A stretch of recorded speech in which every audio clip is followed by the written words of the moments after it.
Hello સૌ હરિભક્તોને જય સ્વામિનારાયણ। ભારતના સૌરાષ્ટ્રના તળાજા પાસે ગામ પીપરલામાં કાના ભગત કરીને પલ્લેવાળ બ્રાહ્મણ હતા। તેઓ સદ્ગુરુ મુક્તાનંદ સ્વામી, યોગાનંદ સ્વામી વગેરેના વિચરણથી સત્સંગના યોગમાં આવેલા। શ્રીહરિના પંચવર્તમાન તેઓ છડેચોક પાડતા। પોતે ખેતીવાડી કરીને ગુજરાન ચલાવતા હતા। એક દિવસે કાના ભગત પોતાના ખેતર સાંતી હાંકવા ગયા હતા।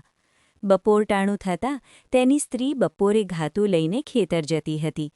એ વખતે જોડે કાંખમાં તેમનો નાનો છોકરો તેડ્યો હતો।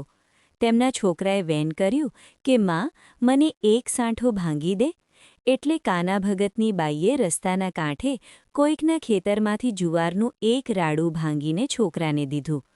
પછી ત્યાંથી ચાલતા પોતાને ખેતર પહોંચ્યા। ભાતું આવ્યું જાણીને જ્યારે કાનો ભગત બપોરે સાંતી છોડીને બળદને નિરણ નીરીને પોતે ઝાડવાના છાંયડે ભાતું જમવા બેઠા ત્યારે કાના ભગતે પૂછ્યું કે તું પણે ઠીકાણે કોકના ખેતરમાં શું કરી રહી હતી? એ સુણીને એની બાઈ કહે કે આ આપણા નાનકડા વાલજીએ સાંઠાનું વેન કર્યું હતું, તેથી એને એક જુવારનું એક રાડું એટલે કે સાંઠો ભાંગીને આપ્યું હતું। ત્યારે કાનો ભગત શ્રીહરિની આજ્ઞા જે ધણીને પૂછ્યા વગર કોઈના વસ્તુ પદાર્થ લેવું નહીં કે અડવું નહીં, એ આજ્ઞા પાણી ન હોય પોતે તો સમસમી ગયા ને કહે કે વાલીઓ કહેશે કે તું કૂવામાં પડ તો તું કૂવામાં પડીશ, માટે તારા હાથનું ખાય તે હરામ ખાય, જો તું એક ઉપવાસ કર તો જ તારા હાથનું ખાઉં। તે દિવસે ભગતે તેના હાથનું ભાતું જમ્યા નહીં। એ દિવસે ઉપવાસ કર્યો, ત્યાર પછી બીજે દિવસે અન્નજળ જમ્યા।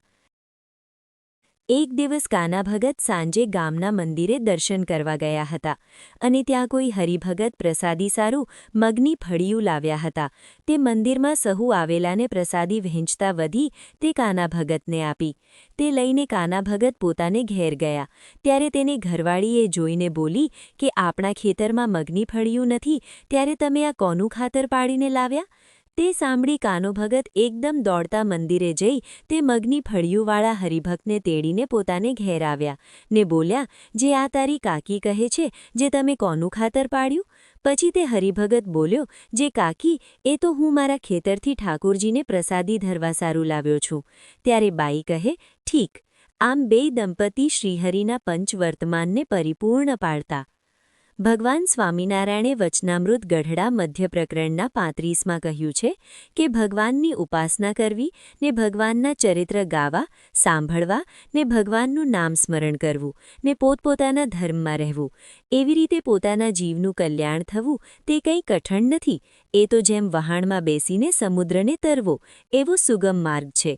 તો હરિભક્તો, તમને આ પીપરલાના કાના ભગતનો પ્રસંગ ગમ્યો હોય તો વિડીયોને અવશ્ય લાઇક કરીને કોમેન્ટમાં જય સ્વામિનારાયણ લખી દેજો।